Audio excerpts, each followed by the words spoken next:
মৃত্যু তোমার চোখের নড়াচড়া বন্ধ করে দিবে। মৃত্যু তোমার কানের শ্রবণ শক্তি স্তব্ধ করে দিবে। মৃত্যু তোমার ঠোঁটের নড়াচড়া বন্ধ করে দিবে। মৃত্যু তোমার জবানের শব্দ উচ্চারণ আওয়াজ বন্ধ করে দিবে। মৃত্যু তোমাকে তোমার কণ্ঠস্বর স্তব্ধ করে দিবে। মৃত্যু তোমার জিহ্বার সব স্বাদ বিনষ্ট করে দিবে। অচিরেই রূহ চলে যাবে, আর কিছুই থাকবে না তোমার। না কানের শ্রবণ শক্তি, না নাকের ঘ্রাণ শক্তি, না চোখের দৃষ্টি শক্তি, না চামড়ার অনুভব শক্তি, না পায়ের চলার শক্তি, না কল্পনার বিবেকের দিমাগের চিন্তা ফিকিরের শক্তি, কিচ্ছু থাকবে না। আল্লাহর নবী এটাই বলছে, সব কিছু নষ্ট করে দেয়, মিনিটে স্তব্ধ করে দেয় যেই জিনিস, সেই মৃত্যুকে বারবার স্মরণ করো, বারবার স্মরণ করো, বারবার স্মরণ করো।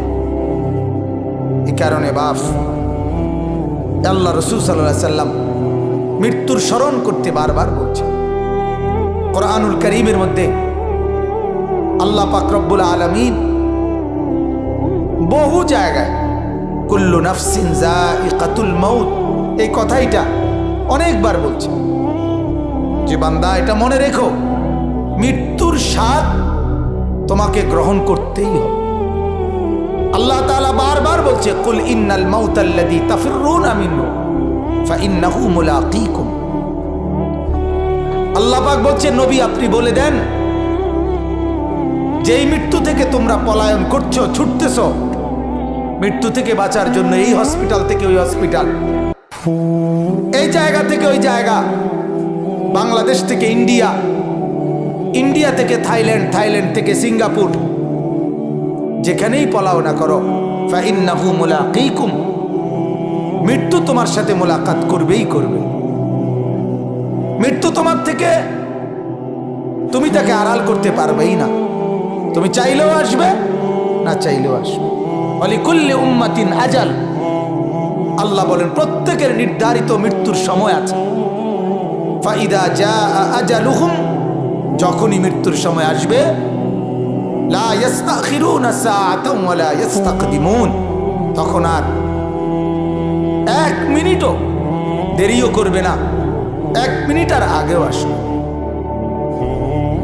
এজন্য আমার বাপ মৃত্যুকে স্মরণ করেন, কবরকে স্মরণ করেন। এই কবরবাসীদের জন্য তাদের রুহের মাগফিরাত কামনায় দোয়ার মাহফিল। আর আমার কথা হইল, কবরবাসীদের চাইতে জিন্দা মানুষের অনুভূতি জাগানো এটারও বেশি দরকার। কবরবাসী তো তারা হায়াত শেষ করে তার ফয়সালা নিয়ে সে চলেই গেছে, আর সে ফিরে আসতে পারবে না, আর সে বুঝেও কিছু করতে পারবে না, আর সে পুনরায় পৃথিবীতে ফিরতেও পারবে না, আর কোনো নেক আমল করারও সুযোগ মিলবে না। কাজে কবরবাসী তার চাইতে বেশি দরকার আমাদের ফিকির, জীবিতদের ফিকির, জীবিত মানুষের অনুভূতি। আজ আমরা হয়ে গেছি কবরবাসী, আর কবরবাসী হয়ে গেছে জিন্দা। অর্থাৎ কবরের মধ্যে তারা যে পরিমাণ অনুভূতি নিয়ে আসে, বুঝ নিয়ে আসে, মনে হয় জীবিত থাকার পরও, চোখ নাক কান হাত পাও থাকার পরও আমাদের মধ্যে সেই অনুভূতি নাই। 60 বছর 70 বছরের বয়স্ক মানুষ বিড়ি খায়, সিগারেট খায়, টেলিভিশন দেখে, চায়ের দোকানে আড্ডা মারে, কথা বলতে গিয়ে গালিগালাজ ছাড়া কথা বলে না, মিথ্যা ধোঁকা।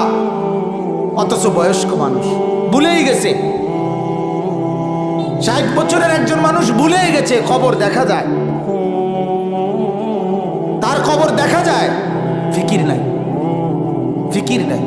অথচ কোরআনুল কারীমের মধ্যে আল্লাহ বলছে 40 বছর যারে আমি দিলাম, তারই উচিত পূর্ণভাবে কবরের দিকে, আখিরাতের দিকে মোতাবজ্জো হওয়া, পূর্ণভাবে আখিরাতের দিকে ধ্যান ও খেয়াল করা, বাড়ায় দেওয়া। আল্লাহ তাআলা কোরআনুল কারীমের মধ্যে বলছে সূরা ফাতিরের মধ্যে, আওয়ালাম নুআম্মিরকুম মা ইয়াতাযাক্কারু ফীহি মান তাযাক্কারা। বান্দা বলো না, আমি আল্লাহ কি তোমাকে এতটুকু হায়াত দেই নাই যতটুকু হায়াত পেলে একজন মানুষ উপদেশ গ্রহণ করতে পারে? এতদূর হায়াত কি তোমাকে আমি দেই নাই? এটা জিজ্ঞেস করো। যারে আল্লাহ হায়াত দেয় নাই উপযুক্ত, তারে আল্লাহ জিজ্ঞেস করবে না। 6 বছরের বাচ্চাকে আল্লাহ কিছু বলবে না, 8 বছরের বাচ্চাকে আল্লাহ কিছু বলবে না, 10 বছরের বাচ্চাকে আল্লাহ কিছু বলবে না। বাপ কেন? তাকে আল্লাহ তাআলা আমল করার উপযুক্ত বয়স আল্লাহই দেয় নাই, এজন্য জিজ্ঞাসাও নাই। মুসলমান বুঝতে শিখেন, নিজেদের কবর বানান, নিজেদের আখিরাত ফিকির করেন, মৃত্যুর কথা ভাবেন। আল্লাহ তাআলা বহুভাবে কোরআনে মৃত্যুর কথা মনে করাই দিস। আইনামা তাকুনু ইউদরিকুমুল মাউত ওয়ালাউ কুনতুম ফি বুরুজিম মুশাইয়াদা। আল্লাহ বলছে, বান্দা যেখানেই তুমি থাকো মৃত্যু তোমার কাছে পৌঁছবে।